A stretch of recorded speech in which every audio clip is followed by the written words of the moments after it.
being a centre forward, I think it's most important to have good legs or have strong legs and have really good ball skills, because you've got someone sitting on your back, you've got people crushing out you, you've got the goalie putting on extra pressure, so it's really important to know your surroundings and have that good understanding of where the players are and where they're coming from and what that's going to bring on. It's having that ball skills as well to kick up and put it back out or go for the goal or move into that space that's opening up rather than moving into defenders. And I think having those ball skills and being strong in there is one of the most important things.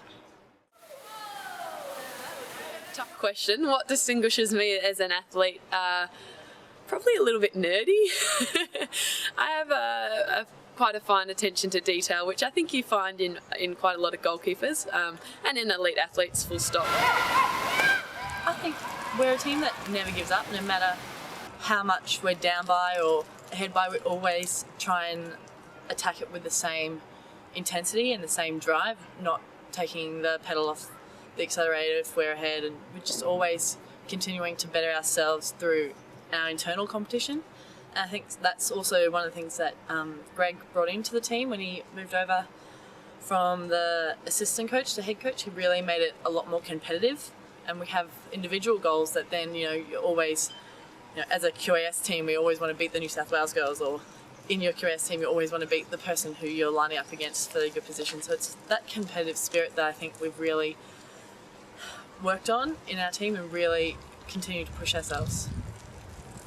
The best advice I've probably been given in training is to probably just enjoy yourself, but also keep everything specific. I think some of the issues that I had when I was younger was that I tried really, really hard, but wasn't that specific to a game or to what I would do in a game. And I guess you could view that as it's not wasted effort. It's all goes towards improvement. But something I've learnt definitely in my later years with the senior team is that to keep everything as specific as possible. I think the best advice I was ever given to was to absorb from other players.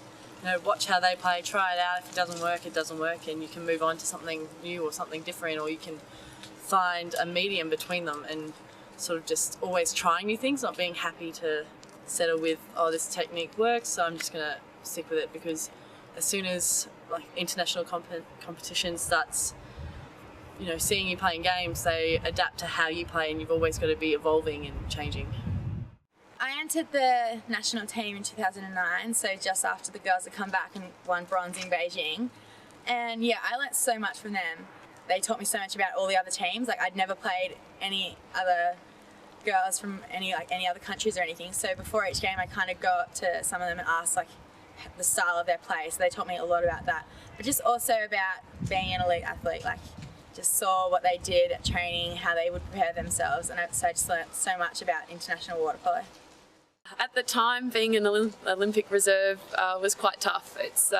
You're obviously involved with the team right up until they leave, until they left to go to Beijing. It was a very tough mental time for me, but I think I learned an awful lot out of it. I think it's the fact that it's a contact sport. As female athletes, we don't really have a lot of contact sports, so I think it's an interesting aspect to it. Because I always enjoyed team sports and the water, and I really like that it is one-on-one. You've got to do whatever it takes to get where you need to go, or to stop something happening, or to get the goal, and it's that competitive nature, and also taking the hit for the team. Being there to take someone out while someone else can come in and score. You never get the glory, but as a team sport, it's one of those aspects that really builds on. But I think, the competitive nature of it.